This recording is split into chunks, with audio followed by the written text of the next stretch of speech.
Baik, perkenalkan nama saya Crescentia Steviolanda Batjes dengan NIM 24101011035 IK24B. Pada kesempatan kali ini saya akan menjelaskan tentang algoritma priority scheduling. Yang pertama itu adalah pengertian. Nah, priority scheduling atau penjadwalan berprioritas ini merupakan sebuah algoritma penjadwalan proses di sistem operasi di mana setiap proses diberi nilai prioritas atau biasanya berupa bilangan integer. Nah, CPU ini kemudian dialokasikan kepada proses yang memiliki prioritas tertinggi atau nilai terkecil atau terbesar tergantung dari sistemnya. Nah, yang selanjutnya itu cara kerja algoritma atau karakteristik priority scheduling. Nah, yang pertama adalah menjadwalkan proses berdasarkan prioritas. Yang kedua, digunakan untuk melakukan proses batch. Yang ketiga, dalam kasus dua proses dengan prioritas serupa, dapat menggunakan FGFS dan round robin untuk memilih di antara keduanya.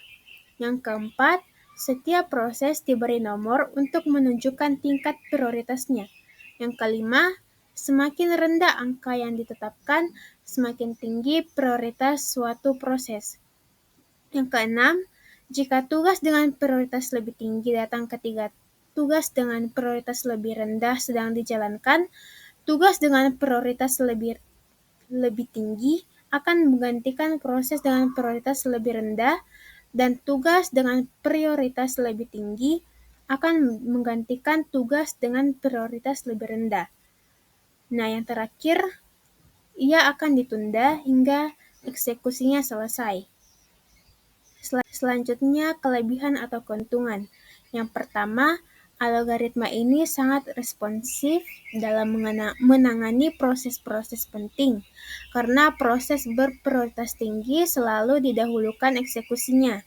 Hal ini membuatnya ideal untuk sistem yang memerlukan penanganan tugas mendesak secara langsung.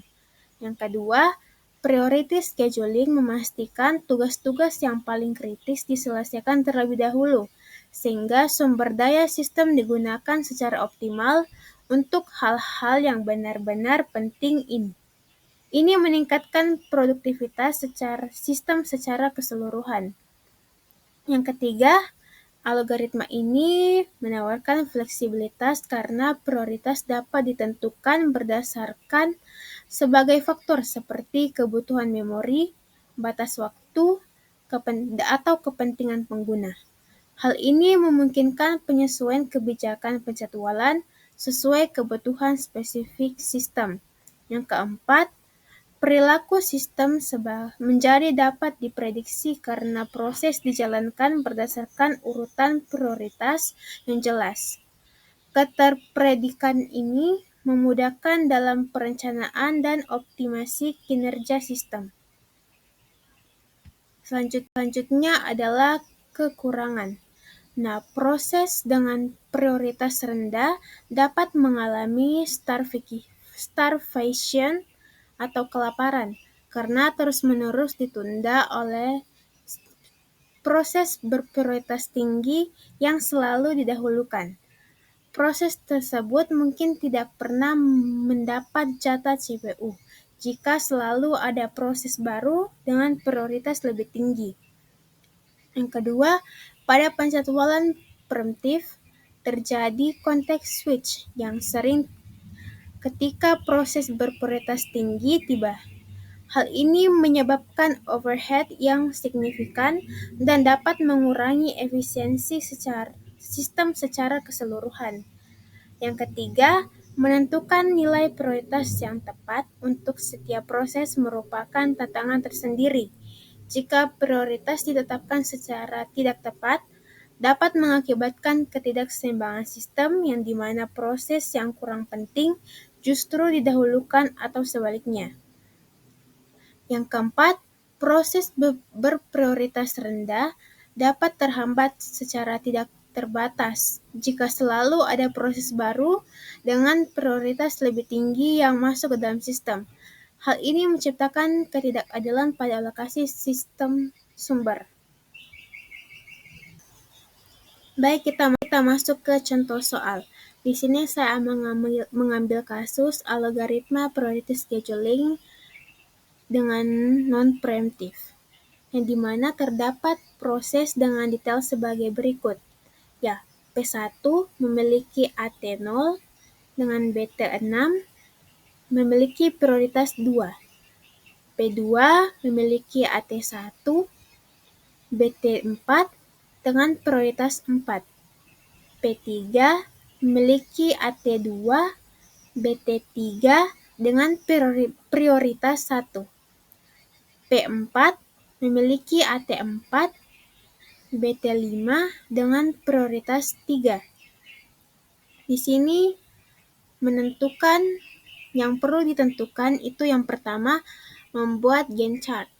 Yang kedua menentukan CT, TAT, dan WT. Dan yang ketiga itu menentukan AWT dan AT-AT. Baik, di sini terdapat bentuk dari Gantt chart non-preemptive dari soal sebelumnya. Nah, di sini kita lihat bahwa untuk P1 karena dia datang pertama, jadi dia akan dijalankan terlebih dahulu. Nah, P1 ini memiliki BT6, sehingga dia akan berjalan sebanyak 6 kali, dimulai dari 1, 2, 3, 4, 5, dan 6.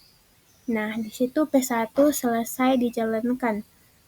Kemudian mengantri lagi ada P2, P3, P4. Nah, dapat kita lihat di sini bahwa P2 memiliki prioritas 4, P3 memiliki prioritas 1, dan P4 memiliki prioritas 3. Nah, di sini kita lihat bahwa P3 memiliki prioritas 1. Artinya dia memiliki prioritas yang lebih tinggi dibandingkan dengan P2 dan P4. Sehingga P3 ini kita jalankan terlebih dahulu. Nah, P3 ini memiliki BT3, sehingga dia akan berjalan sebanyak 3 kali, dimulai dari 7, 8, dan 9.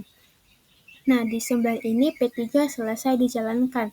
Kemudian mengantri lagi P2 memiliki prioritas 4 dan P4 memiliki prioritas 3. Nah, di sini kita dapat melihat bahwa P4 ini memiliki prioritas yang lebih tinggi dibandingkan dengan P2, sehingga P4 ini akan dijalankan terlebih dahulu. P4 ini memiliki BT5, sehingga dia akan berjalan sebanyak 5 kali mulai dari 10, 11, 12, 13, dan 14. Nah, pada 14 ini tersisa P2 dengan prioritas 4 yang mengantri, sehingga untuk P2 ini karena sudah tidak ada proses lagi, jadi dia akan langsung dieksekusi. Nah, P2 ini memiliki BT4, sehingga dia akan berjalan sebanyak 4 kali, dimulai dari 15, 16, 17, dan 18. Nah, pada 18 ini mulai dari P1 sampai dengan P4 ini proses dari Gantt chart ini selesai dijalankan semuanya. Baik, untuk selanjutnya di sini kita disuruh untuk menentukan CT, TAT, dan WT. Nah, untuk CT sendiri kita sudah mendapatkannya ketika kita menentukan Gantt chart-nya, yang dimana P1 itu selesai dieksekusi pada waktu ke-6, P2 selesai dieksekusi pada waktu ke-16, P3 itu selesai dieksekusi pada waktu ke-9, dan P4 ini selesai dieksekusi pada waktu ke-14. Nah, untuk menentukan TAT sendiri, kita akan melakukan proses pengurangan, yang dimana CT dikurang dengan AT. Misalnya untuk P1. Nah, P1 sendiri kita akan melakukan pengurangan 6 dikurang 0, itu sama dengan 6. Jadi untuk P1 ini, dia TAT-nya 6. Kemudian untuk P2, 18 dikurang dengan 1. Jadi P2 ini memiliki TAT berjumlah 17. Kemudian untuk P3, kita akan mengurangkan 9 dikurang dengan 2, hasilnya adalah 7. Itu untuk TAT P3. Dan untuk P4 sendiri, kita akan mengurangi 14 dikurang dengan 4. Jadi untuk P4 ini, TAT-nya adalah 0. Kemudian, untuk menentukan WT sendiri, sama seperti tadi, kita akan melakukan proses pengurangan. Tapi yang dikurangkan ini adalah TAT dengan BT. Jadi untuk P1 sendiri, TAT-nya 6, BT-nya 6. Jadi kita kurangkan hasilnya adalah dengan 0. Untuk P2 sendiri, itu kita akan mengurangi 17 dikurang dengan 4, hasilnya adalah 13. Untuk P3 sendiri, 7 dikurang 3, itu sama dengan 4. Dan untuk P4 sendiri, 10 dikurang 5, hasilnya ada 5. Kemudian kita akan menentukan soal ketiga, yaitu kita disuruh menentukan AWT dan AT-AT. Nah, untuk menentukan AWT sendiri, kita memerlukan hasil total dari WT, yang dimana di sini total dari WT jika dijumlah secara keseluruhan mulai dari P1 hingga P4, hasilnya adalah 22. Nah, untuk AWT sendiri, 22 dibagi dengan 4. Kenapa 4? Karena pada proses sendiri dia memiliki P1 sampai P4. Jadi 22 dibagi 4 hasilnya adalah 5,5. Sedangkan untuk AT-AT, di sini kita akan menjumlahkan semua hasil dari proses P1 sampai P4 pada bagian TAT ini. Kita akan melakukan penjumlahan juga, yang dimana 6 ditambah 17 ditambah 7 ditambah 10 hasilnya adalah 40. Nah, kemudian 40 ini kita bagi dengan 4. Hasilnya adalah 10. Nah, mungkin sekian dari hasil presentasi saya mengenai logaritma priority scheduling ini. Lebih dan kurangnya mohon dimaafkan. Sekian dan terima kasih.